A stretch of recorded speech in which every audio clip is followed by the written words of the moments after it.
Fortune Star 222, semoga gue yang saya bacain energi kalian di bulan Januari 2023. Selamat tahun baru.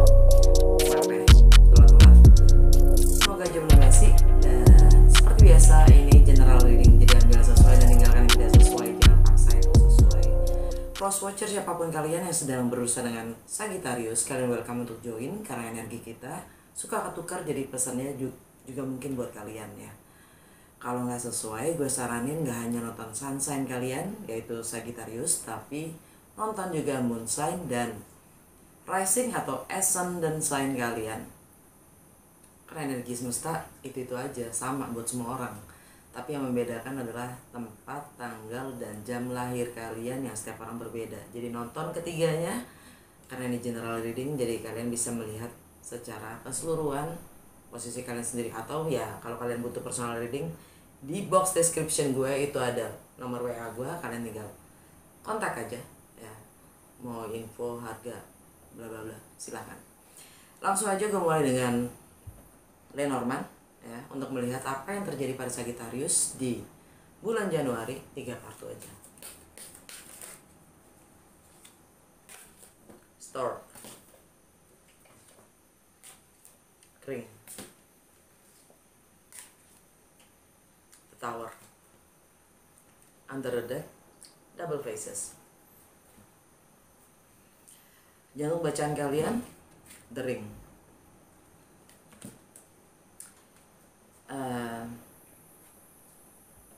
Ini tentang komitmen, ini tentang kontrak, ini juga tentang pembayaran.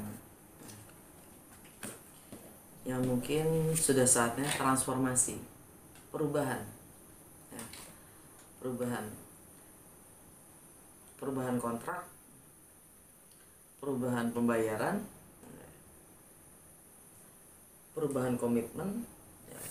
Yang kemudian mungkin ini juga tentang keabsahannya ya, karena The Tower di sini adalah lembaga atau institusi yang mengeluarkan peraturan, ketentuan ya.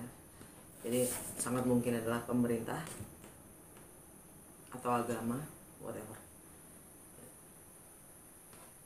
Jadi di sini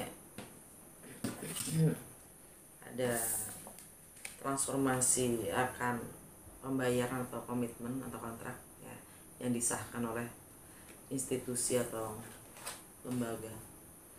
Dan Under the Deck, Double Faces.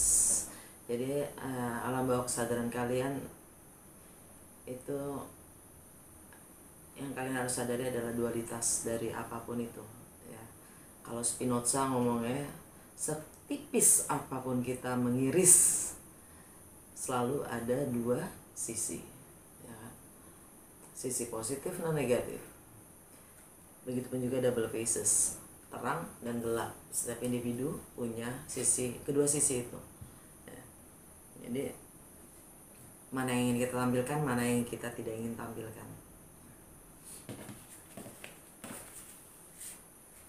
Kalian mau yang seperti apa?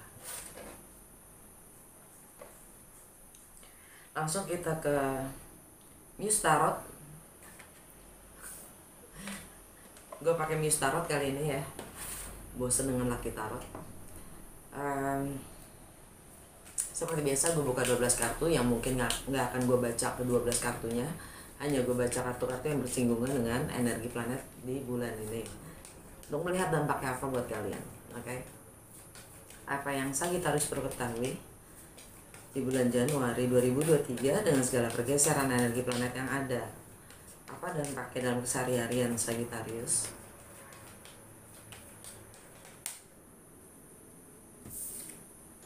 The Devil. Di rumah pertama, rumah Sagittarius. Rumah kedua, rumahnya Capricorn untuk Saji, High Priestess. Rumah ketiga, rumahnya Aqua untuk Saji, kalian dapat Awakening. Rumah keempat, rumahnya Pisces untuk Saji, kalian dapat The Tower. Rumah kelima, rumahnya Aries untuk Saji, kalian dapat The Fool. Rumah keenam, rumahnya Taurus untuk Saji, kalian dapat The Magician. Rumah ketujuh untuk saji, rumah ketujuh itu rumahnya Gemini. Untuk saji kalian dapat Strength. Rumah ke-8 rumahnya Cancer untuk saji dapat The Sun. Rumah ke-9 rumahnya Leo, kalian dapat The Hierophant. Rumah ke-10 rumahnya Virgo, untuk saji kalian dapat The Lovers. Rumah ke-11 rumahnya Libra, untuk saji kalian dapat The Hermit. Rumah ke-12 rumahnya Scorpio, untuk saji kalian dapat The Wheel of Fortune. Alam bawah sadar kalian The Moon. Secara general alam bawah sadar kalian untuk di bulan Januari 2023 The Moon. Di bulan Januari ini yang kemarin kita udah lewatin adalah purnama di Cancer. Purnama atau New Moon ya, dampaknya selalu 2 bulan ya, masing-masing. Purnama tanggal 6 kemarin dan New Moon itu tanggal 21. Tanggal 21 itu di Aquarius. Nah, purnama di Cancer buat Sagittarius dampaknya itu di rumah ke-8. Bagaimana kalian berbagi dalam kebersamaan, atau bagaimana kalian ya berbagi untuk hal-hal yang sifatnya milik bersama, entah itu properti, entah itu warisan, entah itu finansial, seks, intimacy, kontrol, power. Karena di dalam kebersamaan itu ada batas-batas ya, yang tidak tertulis ya. Juga tentang joint venture. Oke.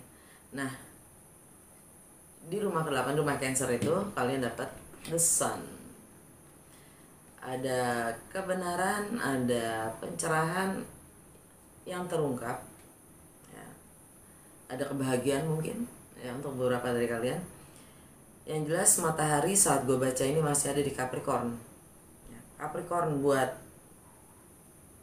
saji itu ada di rumah kedua. Rumah kedua itu tentang materi, tentang value, tentang apa yang bernilai atau berharga buat kalian, apapun itu. Kalian dapat High Priestess, energi Pisces. Yang jelas di sini kalian silent, diam, hanya mencermati dan mencoba mendengarkan intuisi kalian. Atau ini juga tentang home ya. Karena di rumahnya ini energi Pisces, dan Pisces, rumahnya Pisces untuk Sagittarius itu ada di home, ada di rumah keempat, home, family, tradisi, stabilitas emosional kalian ya. Jadi mungkin kalian silence juga di rumah karena High Priestess itu diam. Mungkin kalian silence di rumah, tapi di rumahnya Pisces kalian dapat The Tower.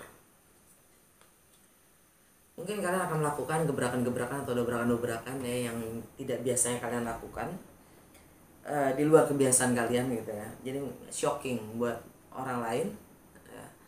Yang jelas itu untuk stabilitas emosional kalian mungkin ya. Kalian akan melakukan gebrakan yang nggak biasanya kalian lakukan, dan ini energi Mars itu ada di Gemini, masih retrograde ya sampai tanggal 12. Anyway, Mars retrograde di Gemini selama 5-6 bulan dari sejak Oktober lah ya. Mars retrograde, mungkin kalian mencoba entah itu relationship, karena Gemini buat Sagittarius itu ada di rumah ke-7, rumah relationship ya. Di rumah relationship kalian mencoba-coba untuk melakukan hal-hal terobosan baru mungkin dengan relationship kalian ya. Yang jelas di rumahnya Gemini, kalian dapat strength. Kalian diminta untuk membangun kekuatan dan kepercayaan dari dalam diri kalian sendiri untuk mengekspresikan. Ini energi Leo,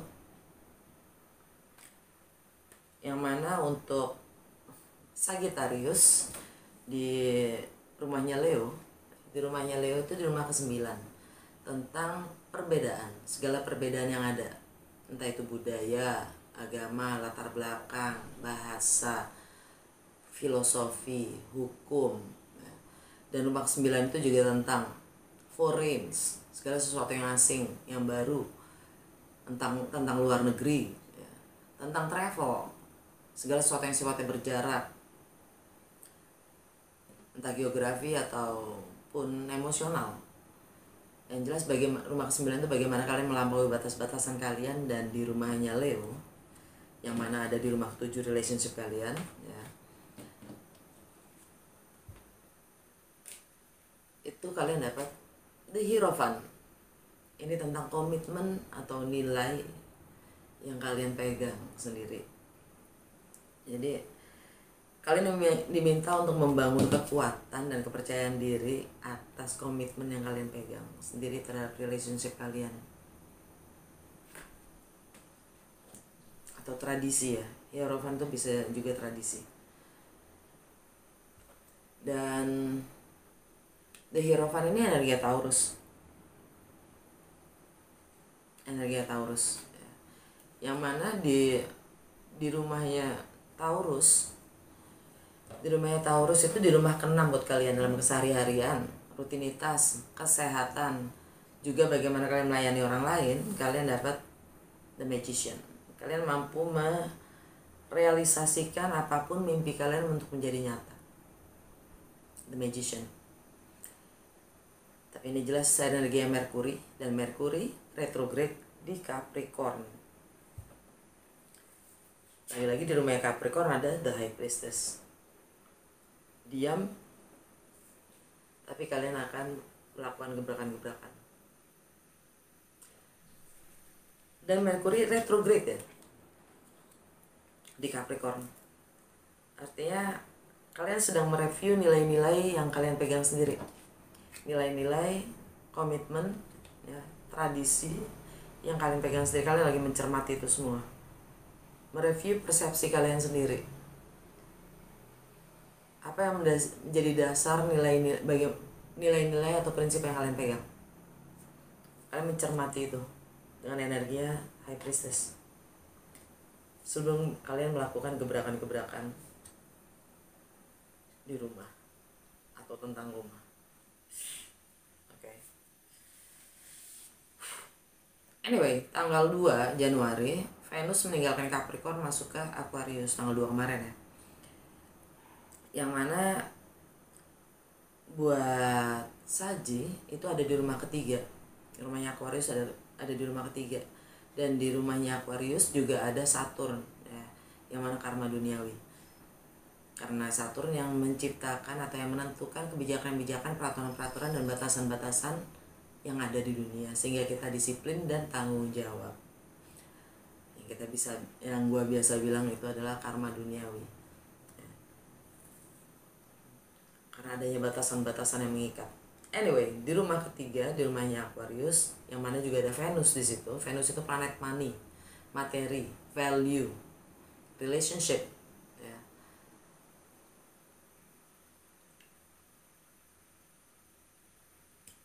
Dan rumah ketiga itu ya tentang mindset dan persepsi kalian sendiri. Semua pengetahuan yang kalian dapatkan dari kecil hingga saat ini dan bagaimana kalian berkomunikasi ya tentang intelektualitas kalian. Kalian dapat awakening di rumahnya Aquarius. Kalian dapat pencerahan setelah mungkin kalian mencoba nge-review lagi ya tentang nilai-nilai dan prinsip-prinsip yang kalian pegang. Dengan energi Mercury retrograde juga ya. Bagaimana, karena ini awakening ini kartu kalau di kartu tarot lain adalah judgment. Bagaimana kalian menilai? Kalian mungkin udah salah menilai selama ini. Dan kalian dapat pencerahan tentang kesalahan kalian. Ini energi Scorpio. Di rumahnya Scorpio, rumah ke-12 buat kalian. Rumah 12 itu tentang karma, alam bawah sadar, keyakinan yang membatasi. Ya. Dan ingat ya, tadi di rumahnya Aquarius ada Saturn juga kan, karma duniawi. Dan di rumah ke-12, karena ini energi Scorpio, di rumah ke-12, di rumah Scorpio kalian dapat the wheel of fortune, energinya Jupiter. Jupiter itu planet keberuntungan, Jupiter itu berkah spiritual. Jupiter itu bagaimana kalian melampaui batasan-batasan kalian. Kalian akan dapat berkah spiritual kalau kalian mampu melampaui batasan-batasan kalian sendiri, keyakinan kalian yang membatasi diri kalian sendiri. Yaitu yang mana kita sebut Saturnnya kalian. Persepsi, mindset kalian sendiri, dan karma duniawi yang membatasi kalian.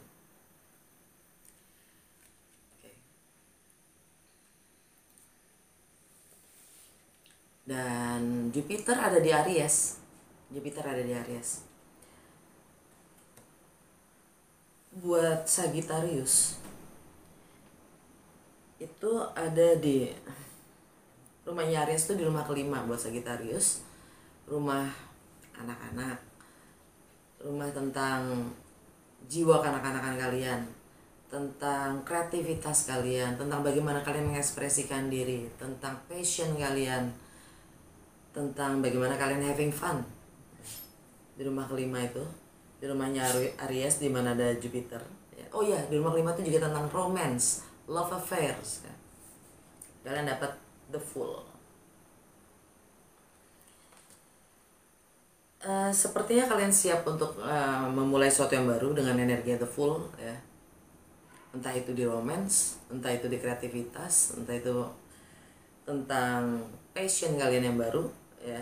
Kalian siap memulai sesuatu yang baru meskipun kalian tidak tahu atau tidak yakin tentang ada apa besok gitu, tentang hari esok, tentang ada apa resiko, ada resiko atau enggak. Kalian yakin aja kalian punya passion untuk memulai sesuatu yang baru. Dan ini energi Aries itu sendiri, ya.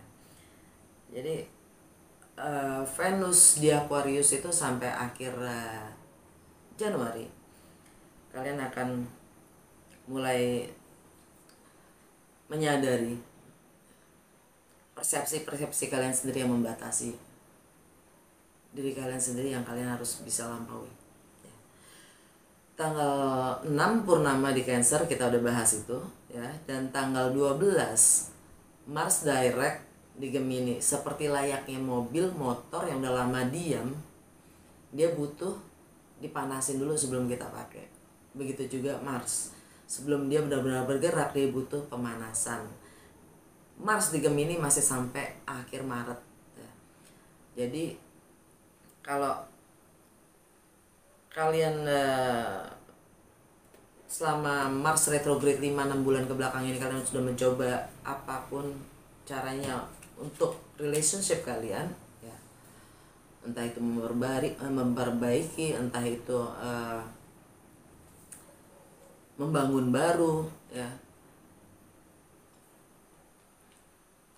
Kalian sekarang mungkin lebih punya arah akan bagaimana dengan relationship kalian, ya.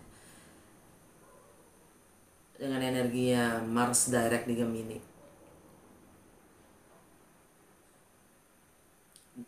Bagaimana, apa yang kalian akan lakukan dengan komitmen, ya, nilai-nilai dari komitmen itu sendiri atau tradisi whatever. Tanggal 18 Mercury direct di Capi. Akankah kalian tetap diam?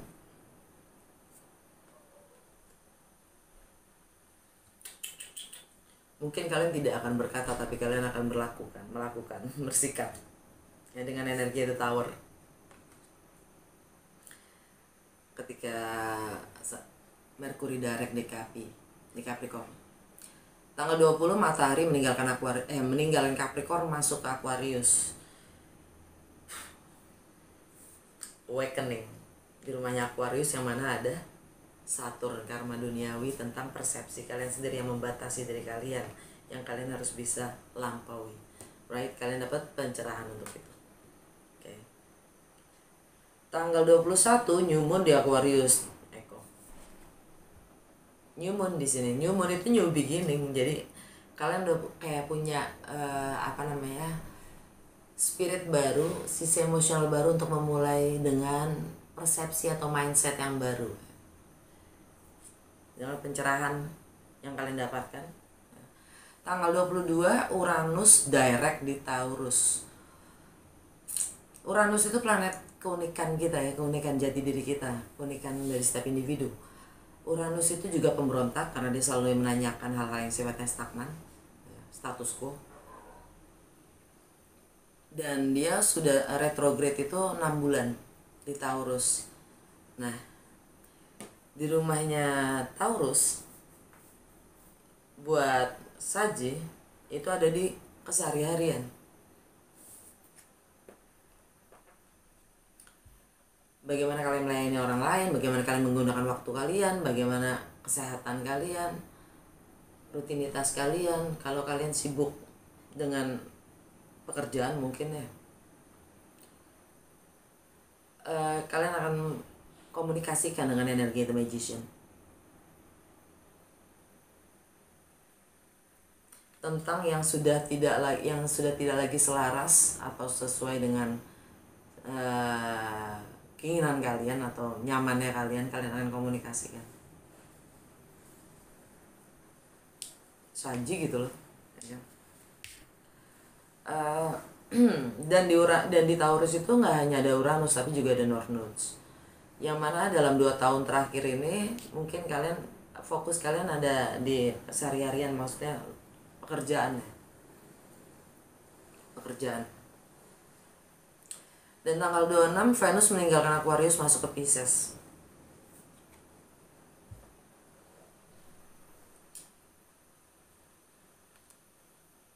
Nilai apa yang kalian akan terapkan di rumah?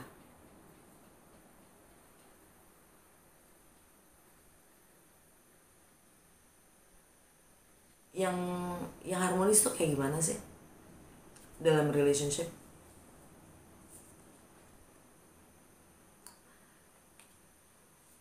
Menurut kalian sendiri gimana? Perlu nggak disamakan persepsinya untuk menciptakan keharmonisan? Mungkin nggak perlu juga ya sama persepsi, tapi pengertian sih, entahlah. Setiap orang punya standarnya masing-masing, ya kan? Anyway, langsung gue ke kartu terakhir dari Literary Witches Oracle Card. Petunjuk dan saran untuk Sagittarius di bulan Januari 2023. Satu kartu aja please.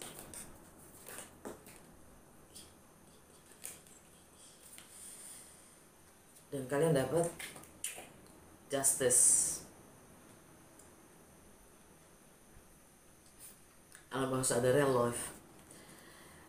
Anyway, mungkin kalian ingin menuntut keadilan ya. Kalian ingin membangun keharmonisan, keseimbangan. Entah itu dalam diri kalian atau sekitar kalian. Berangkatlah dari dalam diri kalian dulu. Keseimbangan, keadilan itu petunjuk dan saran untuk Sagittarius di bulan Januari 2023. Oke, udah segitu aja. Semoga resonate dan berguna. Kalau iya jangan lupa untuk like, comment, dan share.